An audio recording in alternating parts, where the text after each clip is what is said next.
I mean, look, I still think they're going to make other moves. I still think a shortstop, it's, Iglesias, Galvis, somebody I think, will sign.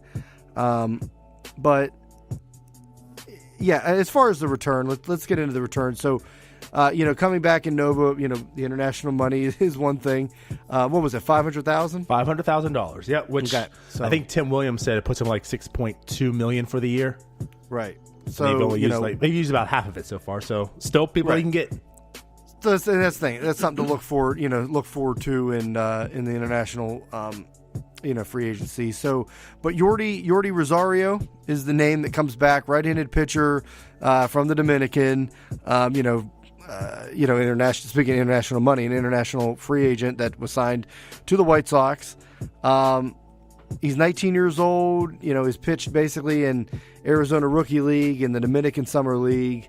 I don't know. We might see him in rookie ball for the Pirates or maybe low A this year.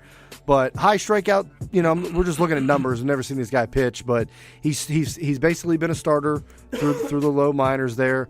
But high strikeout numbers last year was 11.8, 10.6. So I mean he has the high strikeout numbers, and it is what it. I think he was he like the 30th prospect for the White Sox? Is that right? Yeah, I mean he's fringy. Like one side he's the 30th. I guess MLB pipeline would be the 30th, but he's fringy, but he's also young. So yeah. I mean he can go anywhere, but it's like a lottery ticket. Yeah, he's an interesting prospect. I mean that's what he is. So I mean you did get somebody for Nova. That's what I'm getting at too. Like you didn't have to give them money. You get something back. So right. I don't mind. You didn't have to give up prospects no. In the same trade. So it's like you get him and you get $500,000. I mean that in itself is a solid prospect. Coming out somewhere. I mean internationally. That can get you a solid prospect just in itself. Right. So I mean it's like getting two prospects almost. We just don't know what the other one is. And like I said, I don't hate the move. Like I said, we've been down for a Nova trade for over a year now. So, and it finally happens here, and it cracks me up. Like I the fan base will never be happy on most things, but like it actually surprised me. Like people were like mad that they traded Nova, and I don't know if it was just mad because he made money to Nova and they traded him, or that they traded him for some guy Jordi Rosario that no one's ever heard of. But I mean, it's like this guy. He wasn't our ace. He wasn't probably our top 4 pitcher. Like, why are you flipping out over Nova, who has 1 year left? And then I saw comments, Donato, which I thought we had learned our lesson. I saw comments this week on Facebook saying, I don't know, in response to one of the Pirates, posts on Facebook that, this team's going to lose 100 games. Really? Like, we're going back to that? This team hasn't lost 100 games in, a decade? Come on, bro. This will be there. It happens, though. Did the Marlins even lose 100? No, I think they escaped it by 1 game. Right. That was that game they didn't play us in. Now Baltimore, on the other hand. That's Baltimore lost like 150. So, I mean, my thing on this, too, is exactly like you said. I mean, if you didn't trade Nova, then it's the status quo for that rotation. I mean, it's what it was last year. So there's no track for improvement. Like if you want to improve, you're probably going to take out your worst so you can upgrade it, right? Well, look at the rotation. He was the worst, even though all things, and that's what I'm getting at, like all things that we say are true, and that's their point. Like Nova is an average pitcher. And yes, he is. And that's not a bad thing. But the thing is, our worst is average. So that speaks to the rotation. I mean, the rotation is solid, right. But don't you still want to improve upon it, right? So get out the guy who's the worst, who's also making the most, get him out of there, and that's how you can improve upon it. I mean, if you go out there and get someone who's better than Nova, that's a win, and you're able to do it because you got $9.5 million back to do it again. And like people were complaining and upset too because this is the Pirates do. They sign these free agents. They never keep them for the whole time. They always trade them at some point. Well, I mean, like this is that other example. Like this is perfectly okay to do. You're getting rid of Nova, so that way you can upgrade. Now, again, that's what it comes down to. So you can. So if and when they do upgrade, perfect. This was the plan. This is why I agreed to it. If they don't, then we can all come back here on April 1st and talk about it. Yeah, and I mean, and let's like throw out the obvious thing here. Like, Keller pitched 52 innings in AAA this past year, and it wasn't that good. It wasn't that good, but he dominated. He dominated AA. Yes, and then he was up at AAA, and he 52 innings, made 10 starts. Like, he's coming. He's on the way.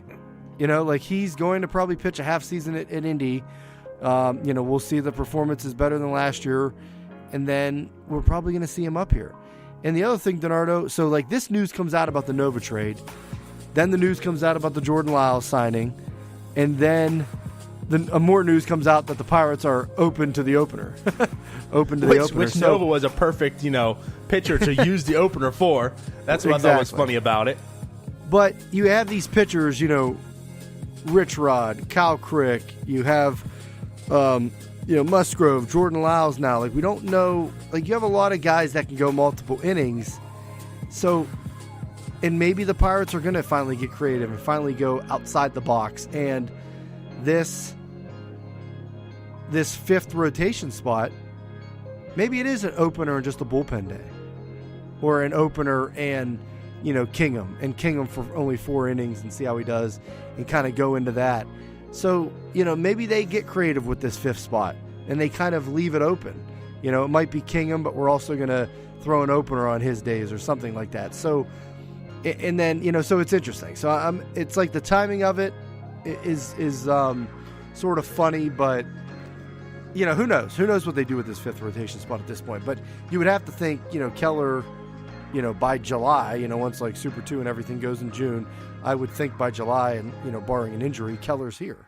So there's your fifth possibly rotation spot. But at the same time, Ryan, like here's something that I'm definitely going to say about this, right? I think the Pirates have done really, really well on certain things, and it led to a lot of wins, right?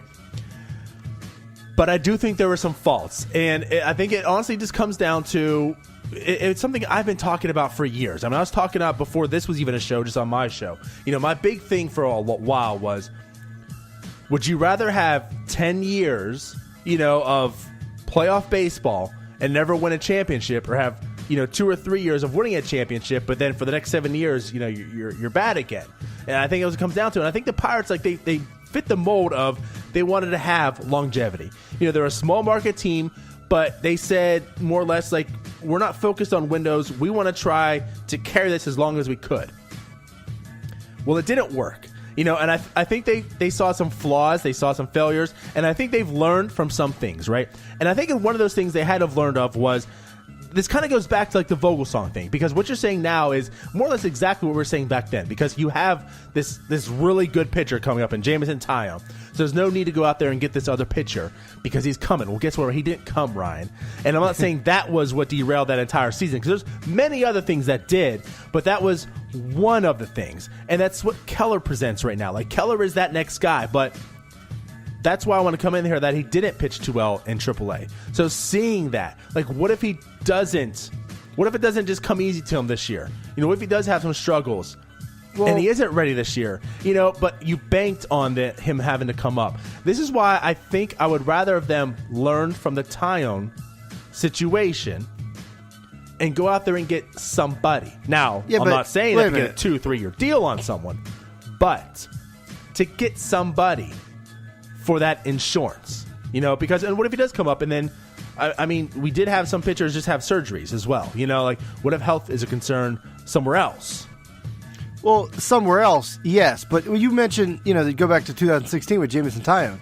Taillon did come up, and he pitched 18 starts that year. The problem, it wasn't the fact that 15. Yeah, it was 15 though.